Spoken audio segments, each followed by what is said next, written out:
ये चार्ट को ध्यान से देखिए, स्टॉक लगातार न्यू हाइज बना रहा है, मोमेंटम फुल स्विंग में है। ये चार्ट एथर एनर्जी लिमिटेड का है, लेकिन सवाल ये है क्यों इतना तेजी से भाग रहा है, क्या है इसके पीछे की असली वजह। आज के इस वीडियो में इसके फंडामेंटल्स और रीसेंट डेवलपमेंट्स को डिकोड करते हैं।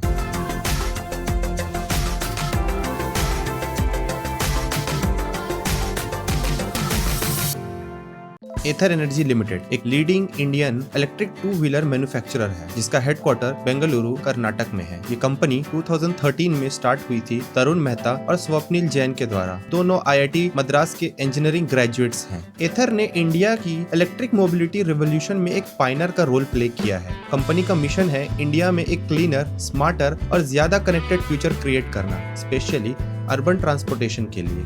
अब समझते हैं एथर एनर्जी के बिजनेस मॉडल और ऑपरेशंस के बारे में। काफी इंटरेस्टिंग है। एथर के कोर प्रोडक्ट्स में आते हैं हाई परफॉर्मेंस इलेक्ट्रिक स्कूटर्स जैसे एथर 450X, एथर 450 प्लस और फैमिली फोकस्ड एथर रिश्ता। इन स्कूटर की खासियत है fast speed, long range, smart connectivity और प्रीमियम बिल्ड क्वालिटी। कंपनी का मैन्युफैक्चरिंग प्लांट है होसोर, तमिलनाडु में। इस प्लांट में 1.1 लाख प्लस स्कूटर्स की एनुअल कैपेसिटी हैंडल करते हैं। एथर अपने स्कूटर्स का डिजाइन, डेवलपमेंट, बैटरी पैक्स और सॉफ्टवेयर सब कुछ इन हाउस बनाता है। ये वर्टिकल इंटीग्रेशन कंपनी को ज्यादा कंट्रोल और क्वालिटी एश्योरेंस देता है। एथर ने खुद का EV चार्जिंग नेटवर्क भी बनाया है, जिसका नाम है एथर ग्रिड। इंडिया के 80 प्लस सिटीज में 1000 plus fast charging points already installed हो चुके हैं। एथर स्कूटर यूजर्स के लिए ये फ्री है और बाकी EVs के लिए नॉमिनल फी चार्ज होती है। कंपनी का गोल है ये नेटवर्क और ज्यादा एक्सपांड करना। एथर अपने स्कूटर्स डायरेक्ट कस्टमर्स को बेचता है, ऑनलाइन और ब्रांड ओन रिटेल शोरूम्स के थ्रू, जिसे वो एक्सपीरियंस सेंटर कहते हैं। इस अप्रोच से कस्टमर एंगेजमेंट स्ट्रॉन्ग होता है और क्वालिटी कंट्रोल के साथ आफ्टर सेल्स सर्विस भी इम्प्रूव होता है।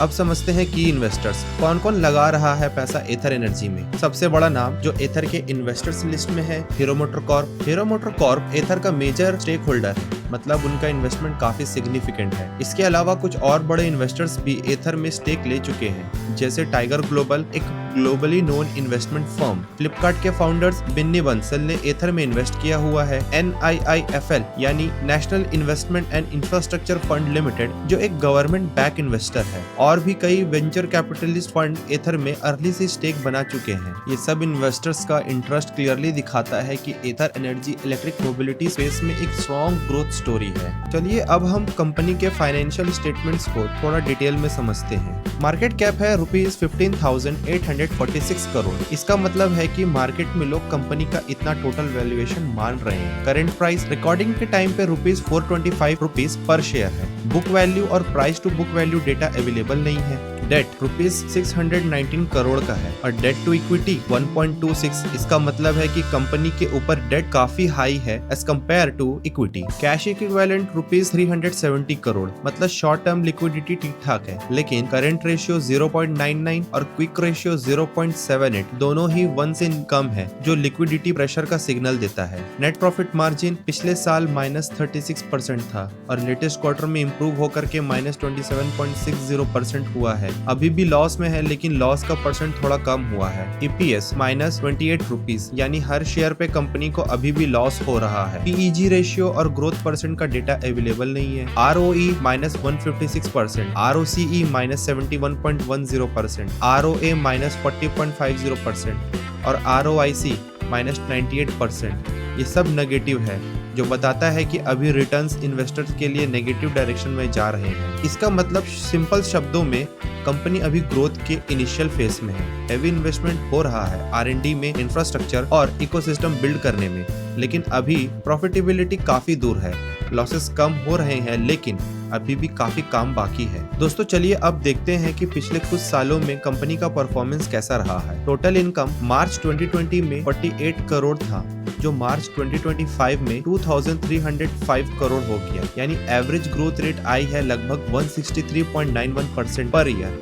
ग्रोथ काफी जबरदस्त है रेवेन्यू साइड पे। टोटल एक्सपेंस मार्च 2020 में ₹268 करोड़ से बढ़ के मार्च 2025 में 3117 करोड़ हो गया है, यानी ये भी काफी तेजी से बढ़ रहा है। एवरेज रेट ऑफ चेंज 84.9% है। एक्सपेंस कंट्रोल में नहीं दिख रहे हैं। प्रॉफिट बिफोर टैक्स मार्च 2020 में रुपीज 219 करोड़ का लॉस था और मार्च 2025 में लॉस बढ़ के 812 करोड़ हो गया है। लॉस कम होने के बजाय और गहरा होता जा रहा। Profit after tax same story. March 2020 का रुपीज 219 करोड़ का लॉस अब मार्च 2025 में रुपीज 812 करोड़ तक पहुंच गया है। मतलब रेवेन्यू ग्रोथ तो है लेकिन लॉसेस कंट्रोल में नहीं आ रहे। एक्सपेंस और डेट काफी हैवी है और ये ही इन्वेस्टर के लिए सबसे बड़ी रेड फ्लैग बन सकता है। और अगर हम प्रॉफिटेबिलिटी रेशियोज देखें तो ग्रॉस प्रॉफिट मार्जिन मार्च 2020 में था -450%, जो मार्च 2025 में इम्प्रूव होकर -35% तक आ गया है। वहीं पर नेट प्रॉफिट मार्जिन का भी यही कहानी है। मार्च 2020 में था -450%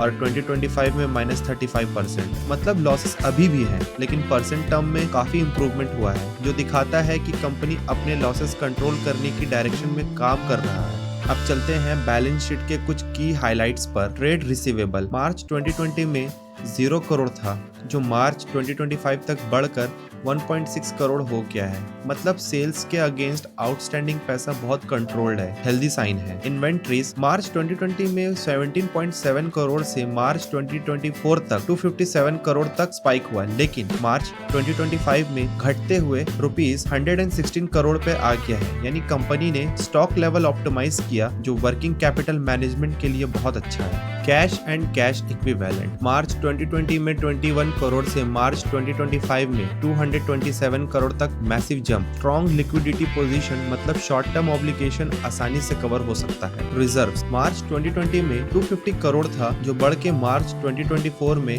613 करोड़ हो गया है, लेकिन मार्च 2025 तक ये थोड़ा गिरकर 545 करोड़ पे आ गया। मतलब बीच में रिजर्व ने काफी ग्रोथ दिखाई, पर लास्ट ईयर थोड़ा डिप आ गया है। हो सकता है कि कुछ एक्सपेंशन या इन्वेस्टमेंट्स की वजह से। लॉन्ग टर्म बोरोइंग्स मार्च 2020 में 131 करोड़ के लॉन्ग टर्म लोन्स थे, जो स्टेडली रिड्यूस होते होते मार्च 2025 में सिर्फ 30 करोड़ रह गए हैं। ये एक स्ट्रॉन्ग पॉजिटिव साइन है कि कंपनी अपना लॉन्ग टर्म डेट काफी कम कर रहा है। शॉर्ट टर्म बोरोइंग मार्च 2020 में शॉर्ट टर्म बोरोइंग 0 थी, लेकिन मार्च 2024 में ये जंप करके 364 करोड़ तक पहुंच गया और मार्च 2025 तक 284 करोड़ हो गया। इसका मतलब है कि शॉर्ट टर्म फंडिंग का यूज है, लेकिन पिछले साल से कुछ रिपेमेंट भी की गई है। कंपनी ने रेवेन्यू साइड पे एक्सप्लोसिव ग्रोथ दिखाया है। पिछले 5 सालों में रुपीज 48 करोड़ से रुपीज 2305 करोड़ का सफर काफी इंप्रेसिव है, लेकिन प्रॉब्लम ये है कि एक्सपेंसेस और लॉस दोनों ही हाई स्पीड से बढ़ रहे हैं। प्रॉफिट बिफोर टैक्स और प्रॉफिट आफ्टर टैक्स दोनों डीप रेड में है, जो बताता है कि अभी प्रॉफिटेबिलिटी दूर है। पॉजिटिव में देखें तो ग्रॉस और नेट प्रॉफिट मार्जिन नेगेटिव होते हुए भी काफी इंप्रूव हुए। कैश रिजर्व स्ट्रॉन्ग हुए और long term debt sharp decline पे है। ट्रेड रिसीवेबल कंट्रोल में है और इन्वेंट्री लेवल ऑप्टिमाइज किया गया है। ये गुड ऑपरेशनल साइंस है। नेगेटिव साइड पे देखेंगे तो शॉर्ट टर्म बोरोइंग काफी हाई है, जो वर्किंग कैपिटल प्रेशर दिखाता है। ROE, ROCE, ROA और ROIC सभी नेगेटिव है, मतलब अभी इन्वेस्टर के लिए रिटर्न काफी वीक है। लिक्विडिटी रेशियोज 1 से नीचे है, जो इन्वेस्टर को शॉर्ट टर्म पे फाइनेंशियल स्ट्रेस का सिग्नल देता है। एथर एनर्जी अभी एक aggressive growth and expansion phase में है। रेवेन्यू और ऑपरेशनल एफिशिएंसी इंप्रूव हो रहा है, लेकिन high losses, short term debt और लिक्विडिटी प्रेशर को मैनेज करना होगा। अगर ये इश्यूज कंट्रोल में आ गए तो लॉन्ग टर्म स्टोरी काफी स्ट्रॉन्ग हो सकता है। फिलहाल ये स्ट्रॉन्ग ग्रोथ पोटेंशियल वाला है, लेकिन हाई रिस्क के साथ।